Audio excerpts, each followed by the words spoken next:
लेकिन इस न्याय वाले जगहों से आज हम एक शब्द में न्याय की आशाओं के साथ यहाँ के माननीय जनप्रतिनिधि, आदरणीय नेता, इस देश के पूर्व मंत्री, परखर वक्ता जिसको कहते हैं, उन्होंने जिस तरफ दृढ़ संकल्पित करके और घटनाओं में लोगों को न्याय मिलने की बात कही है माननीय प्रभु शाह, मैं उसको बात को सम्मान करते हुए माननीय प्रभु शाह जी, आप सदन में, गौर में, कटहरिया में, चंदियापुर में किस दिन जुलूस निकालेंगे जहां उपेंद्र दास बैरागियों की हत्यारा खुलेआम घूम रहा है, उनको हथकड़ी लगाने के लिए आप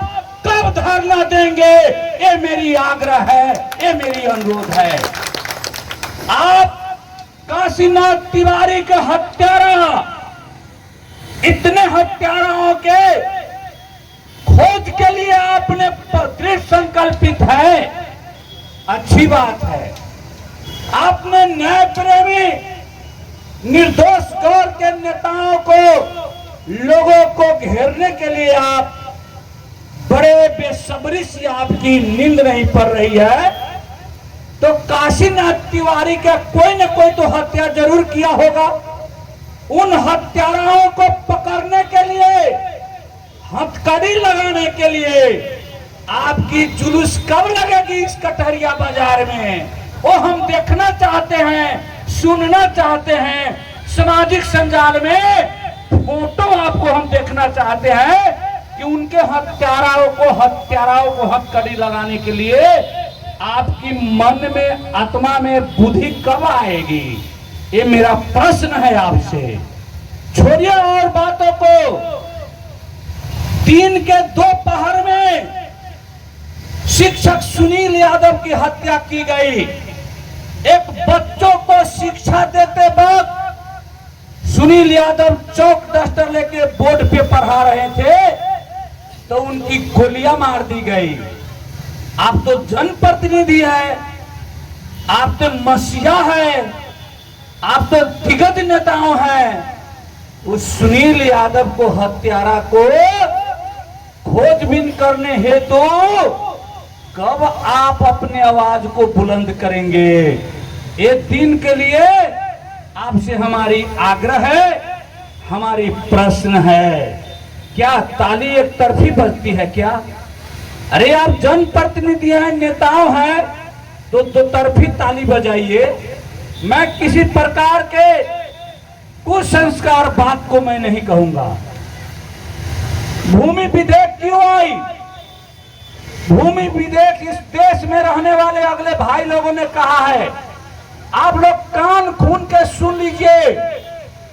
रोहतहट के कटहरिया वासी या रोहतहट वासी 2047 साल से ही भूमि विधेयक के नाम पे, भूमिहीन के नाम पे, सुखवासी के नाम पे इस देश ने करोड़ों बीघा, हजारों बीघा जमीन को वितरण किया।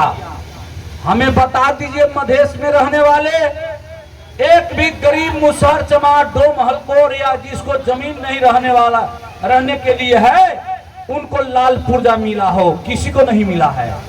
लेकिन ये देश 40 साल से आज 35 वर्ष पहले से इस देश में भूमिहीन के नाम पे हजारों बीघा का लाल पुर्जा दिया गया। लेकिन एक भी मधेश के दलित, चमार, डोम, हलकोर, मुसहर, ढांगर, कोयरी, कानू, बनिया, यादव, झा, ठाकुर, महतो, कोयरी, किसी को एक धूर जमीन भी भूमिहीन के नाम पर नहीं मिला। तमाम पहाड़ी समुदाय को, लोगों को मिला। इतने बड़े आंदोलन करने वाले कांग्रेस वाले माओवादी ने दलित संगठन खोला। दलित के नाम पे नारा दी गई, एक फाटा पर 5 कट्ठा, अर्थात एक फाटा लेके आंदोलन में चलो। माओवादियों ने कहा, राष्ट्रीय मधेसी मुक्ति मोर्चा, हिमालय ने कहा, हिमालय का दलित संगठन, एकीकृत दल, दलित संघ, प्रचंड जी से लगाए कांग्रेस ने कहा, लेकिन किसी भी मधेश के दलितों को ना कांग्रेस दिया, ना हिमालय दिया, ना माओवादी दिया। हाँ, आपको दिया, सिर्फ आपके हाथों में फाठा दिया। आपने आंदोलन किया, उनको आपने वोट दिया, उनको आपने राजा बनाया। लेकिन ये विधेयक जो है भूमि, आप लोग निश्चित हो जाइए, अभी चुनाव की वक्त नहीं है।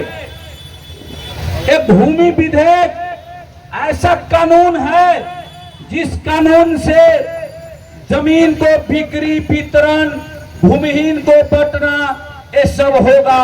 और अगले भाई ने कहा है गिरिबंधु टी एस्टेट, ललिता निवास, इस तरह का जमीन जो है, जंगल में अवैध रहने वाले जितने जंगल को फोड़ के तोड़ के बैठे हुआ है, सबको लाल पुर्जा देगा जब एक कानून पास हो जाएगी। उपेंद्र यादव जसपा नेपाल ने कहा नहीं, ये देश के बेचने वाला विधेयक है, जंगल को बेचेगा, जंगल में घर बस्ती बैठाएगा, गाछी कट जाएगी, सूखा पड़ जाएगा, बारिश नहीं होगा, गर्मी होगा, 10-20 वर्ष के बाद में आपको जीना हराम हो जाएगा, वन विनाश करेगा। ये आपको इर्द गिर्द में और एक बात कहिएगा, सुनिए ध्यान से हमारी बात को। लगता होगा अरे कहां का है भैया, क्या बोल रहा है।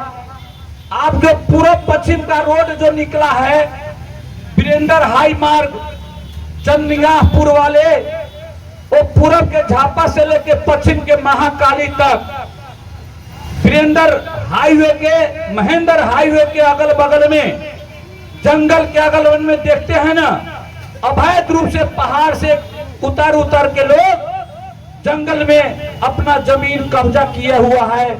चंदनिगाहपुर से करमैया की ओर जाइए, निजगढ़ की ओर जाइए, उस सब आपके गैर कानूनी अवैध बस्ती बैठाए हुआ है। वैसा घर, वैसा परिवार 3,75,000 है और लोग 25 लाख है। जब ये कानून पास हो जाएगा भूमि विधेयक, तो 25 लाख पहाड़ से उतरे हुए लोगों को एक कानून पास होते 2-2 बीघा, 10-10 कट्ठा जमीन का लाल पुर्जा वन जंगल को दे देगा।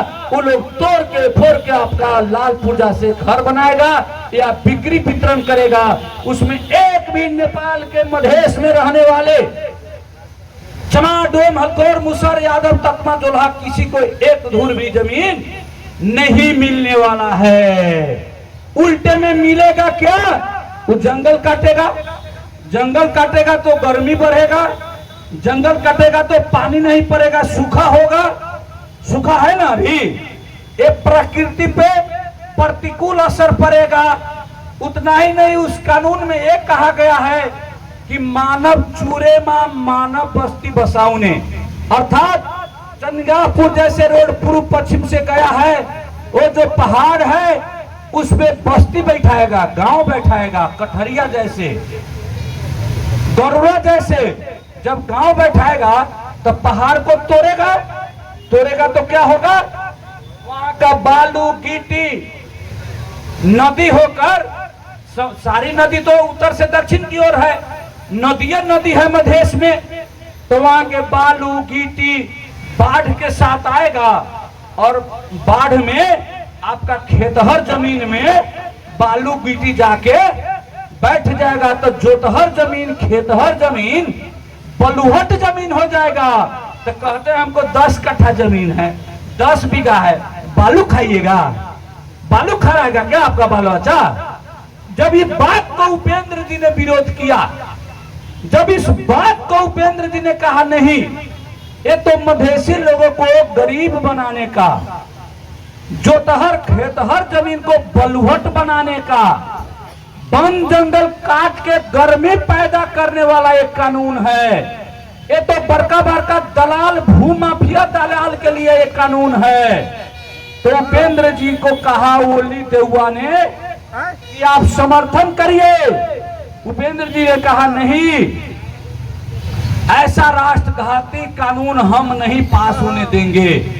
तो उन्होंने जब समर्थन वापस लिया और उन्हीं के सांसद के बल पे पास होगा। इस कानून का प्रक्रिया यह है कि प्रतिनिधि सभा में भी पास होना है, राष्ट्रीय सभा में ही पास होना है, तब जाके विधेयक इन में परिवर्तन होगी और कानून बनेगा। ये प्रतिनिधि सभा में 5 रोज पहले पास कर लिया, लेकिन राष्ट्रीय सभा में हमारा 3 ठो माननीय नहीं जब तक वोट देगा। 26 को विपक्ष में है और पक्ष में 29 ठो चाहिए। हम लोग के पास 3 ठो है, खाली सीट की पूजा चौधरी, मृगेंद्र सिंह यादव। ये लोग जब हम नहीं वोट देंगे तो ओली देउआ चाह कर भी वो कानून ये पास नहीं करा पाएगा।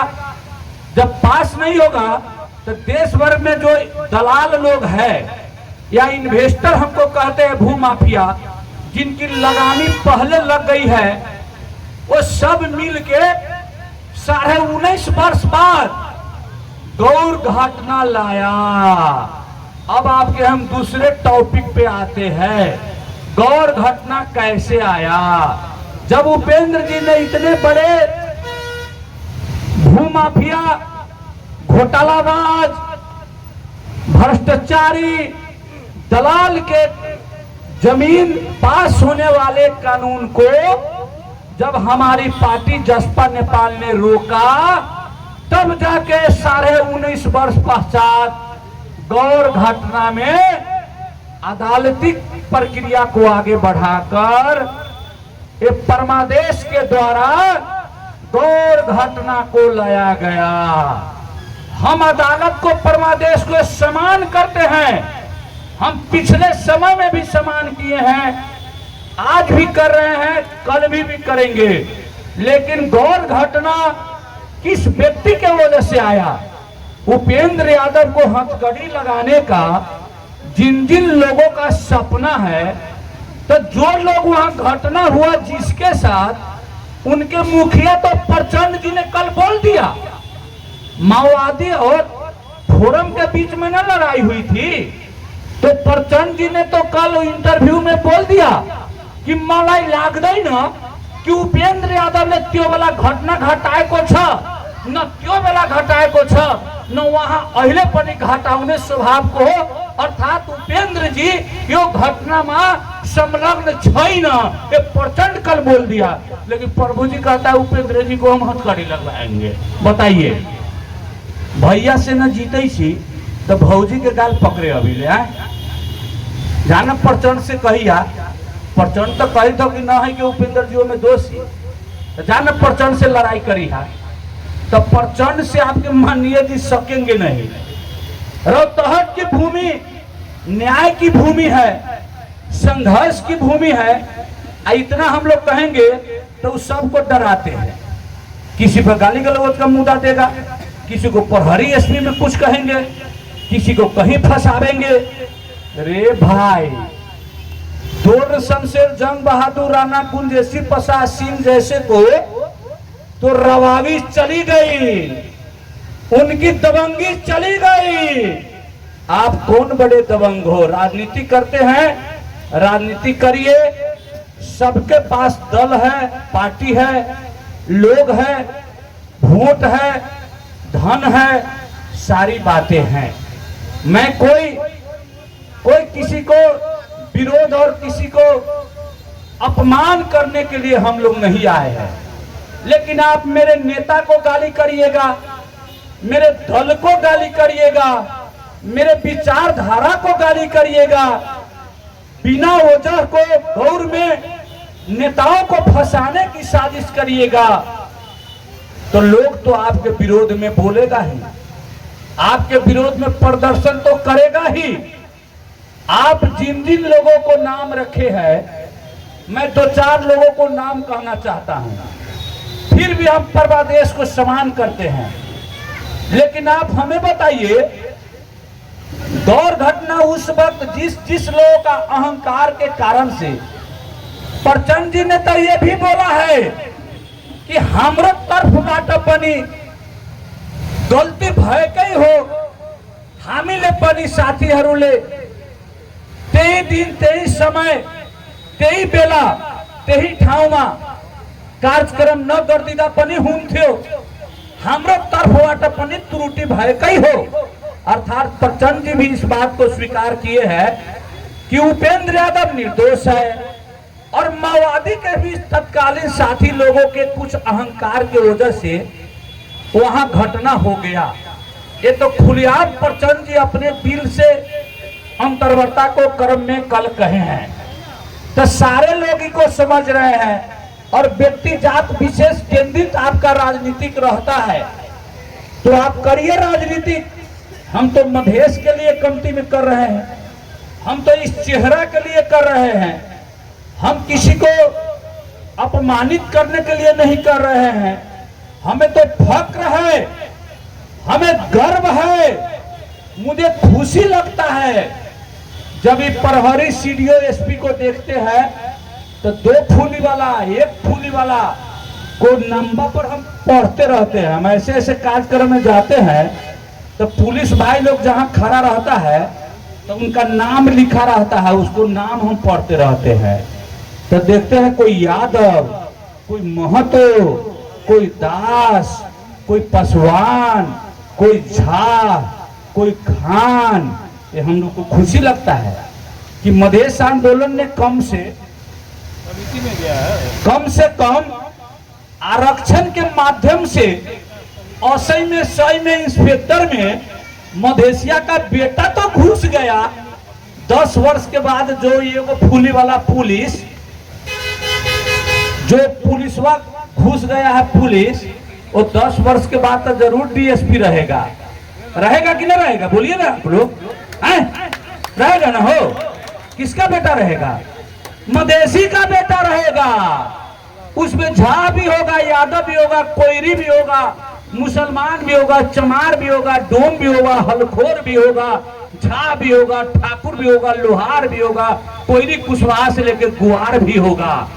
वो हमारे समाज के बेटा होगा। तो इस लड़ाई को तो उपेंद्र यादव ने लड़ दिया है, इस लड़ाई को तो जसपा नेपाल ने लड़ दिया है, हम लोग ने मधेश के लिए लड़ दिया। इस देश में बहुत सारी जगहों पे सुबह में, वकील में, न्यायाधीश में मधेसी पुत्र लोगों का आरक्षण के द्वारा दलित को, मुसलमान को, जनजाति को, यादव को, कोयरी कानू बनिया को आरक्षण के तहत, आप लोग आरक्षण के तहत एगो लठिया पुलिस में जब खुलता है, प्रहरी जवान में खुलता है ना भैया, सब कुछ पढ़े लिखे हुए लोग हैं। ऐसे लोक सेवा के सबों छोड़ देना है, सबों में करना है। लोक सेवा का जो बात आती है तो उसमें आरक्षण होता है। प्रहरी का भी देखते हैं आरक्षण में, मधेसी कोटा, दलित कोटा, जनजाति कोटा। फट सीन मधेसी प्रमाणित करा लेते हैं, आप प्रहरी जवान में चल जाते हैं, आप बेटा को हुई जाता है, तब बाबू लोग मोछ पर, पिताश्री मोछ पर ताव मारने लगते हैं। कहाँ अब मानबो, हम बेटा तो हाकिम हो गलो पुलिस में, अब 3 लाख से कहाँ मानबो, 10 लाख टका जा तब ब्याह करबो। तब बेटबो को तिलक बढ़ जा रहा है मधेश आंदोलन के आरक्षण के कारण से। बढ़ जा रहा है कि नहीं बढ़ जा रहा है? पिताजी का बेटा है वो पुलिस हो गया तो उसका भाव बढ़ गया 10 गुना। 1 लाख तिलक के बदला में अब कहाँ मानेंगे? अब तो मेरा बेटा